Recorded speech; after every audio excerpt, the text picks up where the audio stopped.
Assalamualaikum warahmatullahi wabarakatuh. Nah, pada kesempatan ini kita akan membahas tentang Kesultanan uh, Mataram atau Mataram Islam ya. Berdirinya Kesultanan Mataram. Nah, berdirinya Kesultanan Mataram ini tidak terlepas dari konflik yang terjadi di Kesultanan Pajang. Nah, ini adalah setahu ya. Kita akan simak ya. Seperti yang saya bahas dalam materi di Kesultanan Demak, sebelumnya Jaka Tingkir atau Hadiwijaya itu bisa menjadi Sultan Pajang setelah berhasil mengalahkan Arya Penangsang dengan dibantu oleh gurunya Ki Gede Pamanahan dan anaknya Sutawijaya. Nanti sebagai hadiah Ki Gede Pamanahan diberikan tanah Mataram, sementara Sutawijaya dijadikan sebagai anak angkat atau jadiin saudaranya Benowo.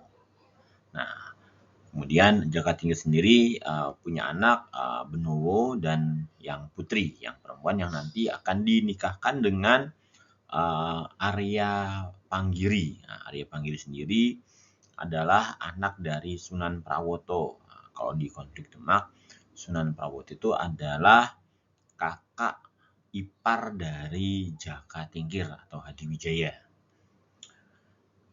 Nah, waktu itu Jaka Tingkir melihat putranya Benowo itu lebih agamis ya.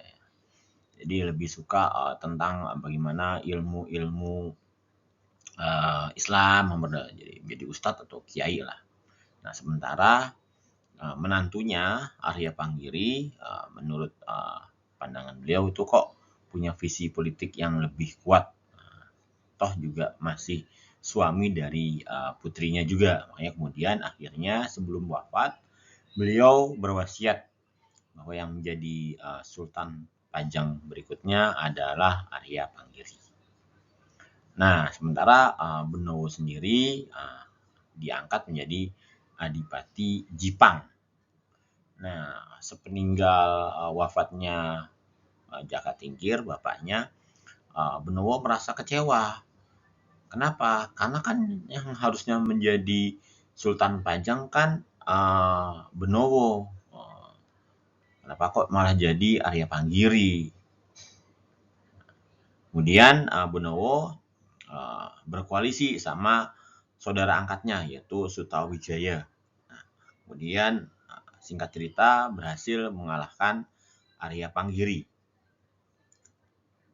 Benowo kemudian menjadi Sultan Pajang dan Sutawijaya diberikan wilayah Jepang yang tadinya dikasih oleh bapaknya, itu kemudian dikasih ke Sutawijaya. Nah, kemudian beliau menjadi Sultan Pajang selama bertahun-tahun. Nah, ternyata dalam perjalanannya beliau yang memang lebih agamis kesulitan dalam memimpin Pajang sehingga kemudian menyerahkan wilayah Pajang kepada Sutawijaya dan beliau fokus untuk di bidang agama. Nah, akhirnya Sutawijaya dengan wilayah yang ada, kan dulu bapaknya dapat wilayah Mataram, kemudian dapat Jipang dan dapat Pajang, kemudian beliau mendirikan Kesultanan Mataram Islam. Jadi berdirinya Kesultanan Mataram Islam itu didirikan oleh Sutawijaya setelah konflik yang terjadi di wilayah Pajang ya, karena beliau dapat wilayah Pajang, wilayah Jipang dan Mataram, peninggalan dari ayahnya Ki Gede Pamanahan. Lanjut kejayaannya. Nah, kejayaannya itu terjadi pada masa Sultan Agung.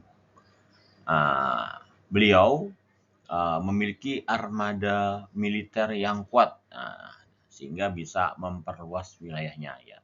Hampir seluruh Jawa ya, kecuali wilayah Batavia, Banten, itu menjadi kekuasaannya dari Sultanan Mataram.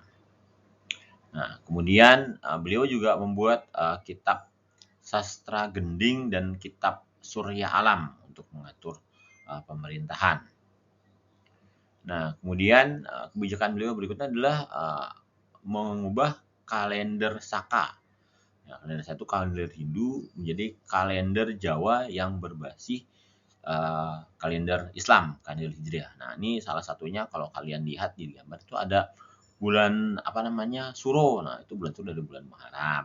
Kemudian ada bulan Pasa atau Poso, itu dari bulan Ramadan. Nah, itu basis dari kalender Jawa adalah kalender Islam. Kemudian untuk keruntuhannya. Keruntuhannya sepeninggal Sultan Agung, anaknya yaitu Amangkurat I itu kan menjadi raja.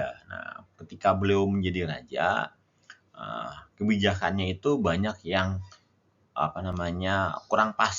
Nah, bahkan dari beberapa referensi itu beliau pernah membunuh sekitar 5.000 sampai 6.000 ulama yang dianggap bertentangan dengan dirinya ya. Misalnya ada ulama yang mengingatkan nih yang mulia ini salah, kemudian beliau nggak terima dikritik, akhirnya banyak yang dibunuh lah, dianggap wah kamu memberontak ya. Nah, kemudian akibatnya banyak terjadilah pemberontakan pada masa pemerintahannya. Nah, akibatnya salah satu yang terbesar itu adalah pemberontakan Trunojoyo dari Madura. Nah, ini bahkan ibaratnya sampai membuat Amangkurat I ini harus keluar dari istananya. Nah, waktu itu Amangkurat I kemudian terpaksa meminta bantuan VOC. Nah, bantuan ini sudah barang tentu tidak gratis ya, jadi VOC meminta imbalan berupa wilayah. Jadi misalnya menang di sini ya dapat wilayah pelabuhan ini ya buat saya, kata VOC seperti itu. Nah, terus apakah selesai? Ternyata tidak. Nah, karena kebijakan yang kurang pas sehingga akhirnya setelah beliau wafat pun ibaratnya raja yang menjadi berikutnya Amangkurat II, Amangkurat III dan seterusnya itu juga masih saja banyak terjadi pemberontakan. Akibatnya kalau minta bantuan VOC kan tadi dia minta wilayah ya. Akhirnya wilayah Mataram yang awalnya luas makin lama makin sempit dan makin sempit. Nah, akhirnya Sultan Mataram itu dalam perjanjian Giyanti itu dibagi menjadi dua, yaitu Yogyakarta dan Surakarta. Jadi kalau kita pergi ke Jogja itu ada Sri Sultan Hamengkubuwono. Nah, itu merupakan kelanjutan dari Kesultanan Mataram. Sekian dari saya. Assalamualaikum warahmatullahi wabarakatuh.